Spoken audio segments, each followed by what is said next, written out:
Wonderful to see you here. One of the most famous scientists in history was somewhat unkind in his younger days, and he gave his first daughter away for adoption because of being mentally challenged. Years later, he witnessed something at the subatomic level, and he wrote the second daughter a letter. And in that letter he says, you can either live life as if nothing is a miracle, or live life as if everything is a miracle. That man was Albert Einstein. And I'm going to tell you in a minute what he seems to have encountered at the subatomic level. To begin with, my name is pronounced Kambiz Naficy. I was born and raised in Iran. In 1962, my father received a diplomatic mission to Washington, D.C., when John F. Kennedy was in his second year, I believe. And at that point, I was catapulted into the Western culture. Before that, I had lived in these Persian gardens under the influence of Persian poetry, of Rumi, Hafiz, all this talk about spirit living within. And the Persian poet Rumi calls the inner dweller the friend. He says that there's an invisible best friend living inside you. So when I went to the US, I had this mélange or mixture of Western ideology and psychology mixing with the Eastern and Persian mysticism. And then years later, because I lost myself, my center, I became a banker on Wall Street with a master's from an international division of the Harvard Business School, another one from Columbia University, and finally a turnaround, got a degree in poetry from the New School from Social Research. And one day as a banker, I put on my Italian suit. I looked at myself in the mirror and I couldn't recognize the fellow in the mirror. So I decided to divorce my life. I went to Maharishi International University in Iowa. I went into 2 years of meditative silence to see if there's anything beyond the visible body and the visible world. Through 2 years of more than 7 hours a day of meditation, some very unusual and powerful reactions started showing up in my physical body that I didn't know even existed. So waves of energy, or waves of creativity showing up as poetry, or the ability to have a very silent mind in the middle of activity, these were all felt directly by me in those 2 years.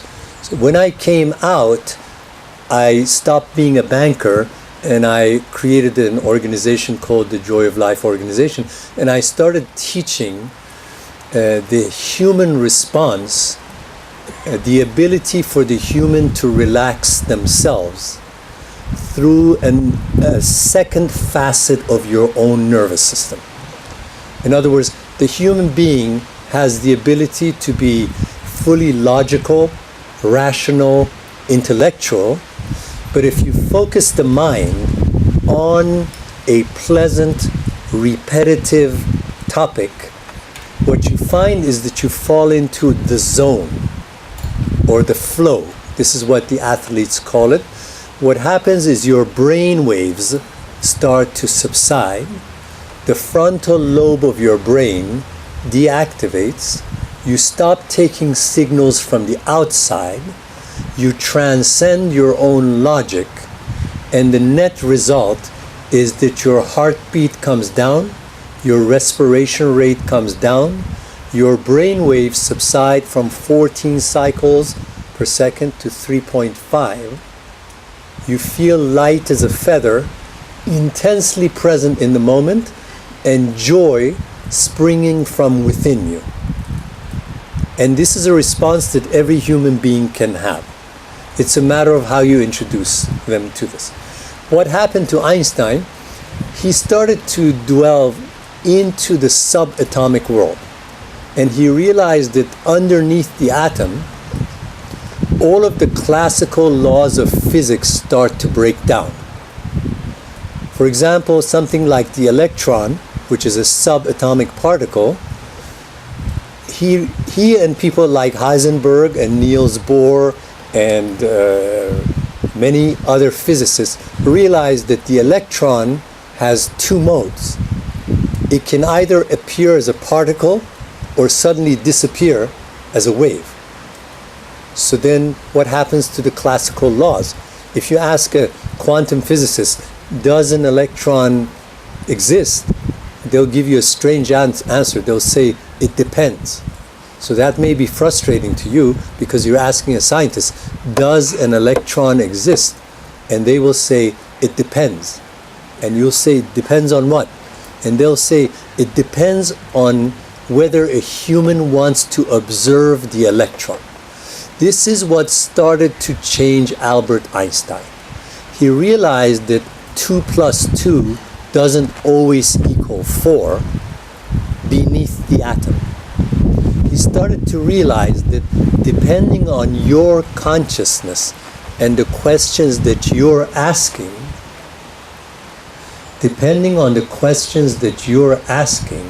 you get the kinds of answers you want. In other words, your mind, the human consciousness and your mind starts to interact with something else that's running the universe. This is where I found an interesting junction between the ancient Vedas, the ancient scriptures of yoga, have a place where they intersect with quantum physics. Both of them agree that there is a form of consciousness in charge of what's organizing the universe. That in this scenario, the villa, the grass, the human beings, and Lake Geneva are pulsing with consciousness. That not even a rock is stupid. What the Vedas say is that if there's an atom inside an element, underneath that atom, there's a pulse of consciousness. And that human beings can interact with that consciousness. If you think about it, every intelligent, powerful, ambitious person in this crowd and any other crowd is actually seeking to learn the language of nature. If there's a government that learns that language, then it's going to be the top government. If there's a businessman that can somehow whisper that language, then you're in good shape. The question is how to speak the language of a subatomic pulsation that creates, sustains, and takes away life. These are all written in the Vedantas and also in quantum physics. You know, some of the newest scientists, the M theorist and the string theorist, are saying that space is not empty, it's vibrating with a string of energy that's a life force. Same thing with the yogis. They were saying that Akasha, space, is the house to a pulsation. And that pulse in the ancient Vedas was called spanna. They were saying in the ancient Vedas that there's a pulse, like the heartbeat of God, and this pulse gives life. And it's subatomic. And there's a way of communicating with it. What does yoga mean? Yoga means the merger between your ego and your soul. This crowd sitting before me might or might not know a fact about your own existence. So I'm being a bit undiplomatic. Just be patient. In a single act of lovemaking, 300 million sperm cells headed towards one egg. One of them made it, which is you. A single one made it. Meaning, there's a huge purpose behind your life. And there was something very conscious about you making it. And you have consciousness. Except the question is, what is the kind of consciousness you have that can communicate with that subatomic consciousness? What is the language of nature? Yoga means your ego joining in with your soul. In other words, if you are Mr. Ambassador, is there something beyond Monsieur Ambassador? Is there something beyond that to your self-identity? And yoga says that we can teach you the angle in which you can walk into your embassy and manage the staff as Monsieur Ambassador. That's not a problem. But in your own room, what is the other identity that allows you to pulsate in rhythm with the natural forces? That other self to you needs to change the identity. In other words, human beings, according to yoga, suffer from a case of mistaken identity. So if you say, Richard Hughes, the journalist, the forces that put you together with the odds of 300 million to 1 do not understand Richard Hughes, the journalist. Those subatomic forces do not understand that. Your challenge is to find a mode of communicating. And the supreme practice in yoga is that when you breathe in, you imagine the force that puts you together in the womb as filling your entire being with a life force, so that your identity changes from Mr. Ambassador to life comes in and life acts in the embassy with the exhalation. In other words, you run the embassy through life force comes in, life force goes out. So the total goal of most spiritual traditions is to lose the me with an inward gaze so as to gain power. We want to talk today about empowerment. What are some suggestions for daily stress management and empowerment? Some suggestions.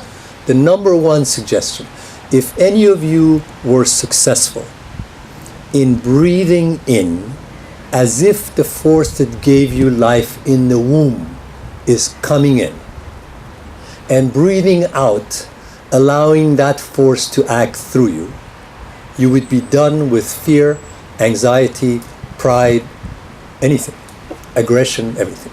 Because the me would be lost. When there's no moi, there's no anxiety. So yoga is very serious about this. They say that we are suffering from a case of mistaken identity.